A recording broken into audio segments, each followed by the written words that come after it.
Hi everyone, welcome back to my channel. If you are new here, my name is Valerie, and in this channel we talk about my immigration experience, the things I have observed in the US, things I have learned, and many more. If that is something that you are interested in, don't forget to subscribe and like this video.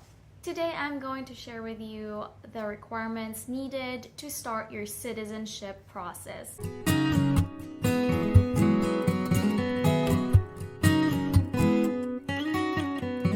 Before anything else, let me share with you the good news. I have my citizenship interview coming up on March 18th of this year, so I'm so happy to finally get that scheduled. I submitted in August of 2023, so it's been only 6 months. So looks like if you are processing for citizenship, now is the time. As most of you know, I moved here in the US 3 years ago.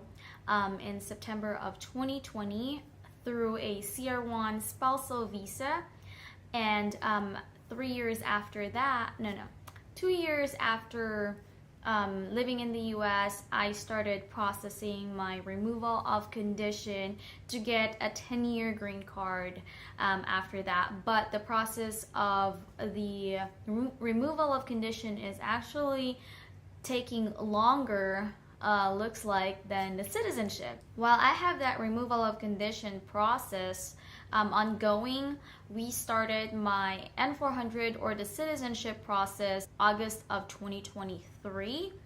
And you can start your removal of condition process 2 years from when you come to the US. So you can start to process that, and if you are a spousal visa, 3 years from when you came to the US, you can start your citizenship process. But of course, that's up to you if you'd rather have the green card for a little bit or you want to go ahead and get your citizenship. For me, I have decided to go ahead and get my citizenship right away. So when that 3rd year mark, I called my lawyer and asked to start the process for my citizenship. And of course, they started it right away, and 6 months later, here we are. Alright, so today I'm going to share with you the requirements needed to start your citizenship process. So this is the list that my lawyer gave me, so I'm going to share this with you guys. So if you're planning to do your citizenship by yourself, like applying for citizenship by yourself, here's the list of things that you can gather to start that process. So the required evidence, looks like I'm a reporter right now. So marriage-based N400 document list. The required evidence for the marriage-based N400 is to demonstrate that the marriage through permanent resident status was granted, continues, and that the couple is still engaged in bona fide marriage. USCIS requires documentation from the beginning of the resident status to the time of the filling of the N400, which is the citizenship. Alright, so the first one is the copy of your permanent resident card or your green card, front and back.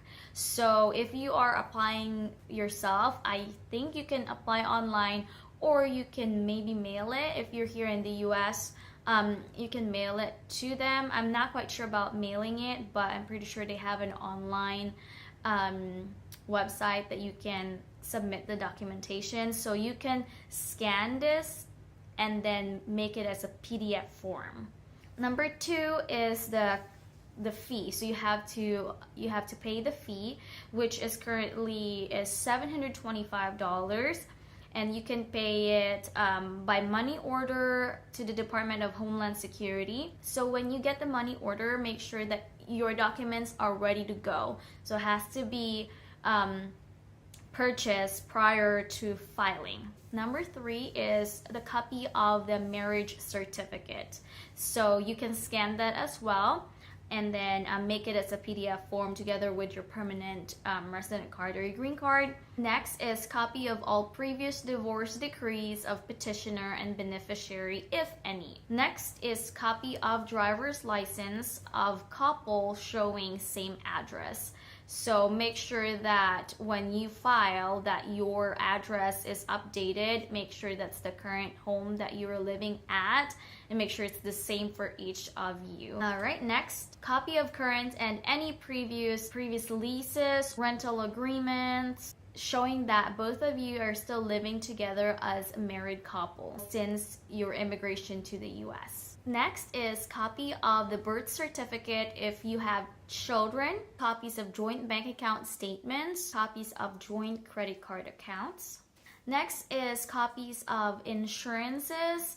Let's say you're under your husband's insurance or your wife's insurance, and also if you have life insurance, if you have applied for it, and let's say like emergency contact and stuff like that. That's also a good proof. Next is copies of your joint bills from the start of your marriage. Let's say your water bill. So you can put both of your name on the water bill, and electric bill, you know, of some sort, any type of bills.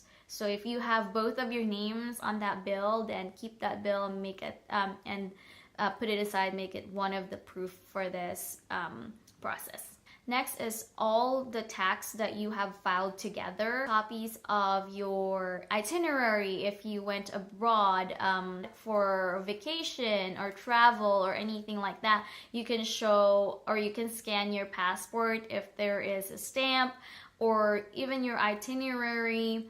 And let's say which hotel did you stay at, what did you do, you know, all sorts of things.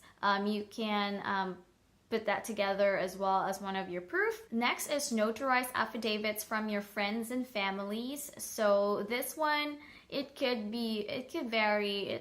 It can be 5 people. It's just them stating that you have lived together. Let's say they've been in your house, maybe you're throwing party every now and then and you invited them, or let's say you go to church together, that you are still married, so it has to be in writing. So they can type it, but you have to make sure that it's notarized for USCIS to accept it. So you have to make sure their full name is on there, what's their relationship to you, how did you know each other, so kind of like an explanation, like saying, yeah, let's say I've been to so-and-so house and we've hang out, and I know that they are together and that they are married to each other, and you know, all that kinds of stuff. So you can ask your friends or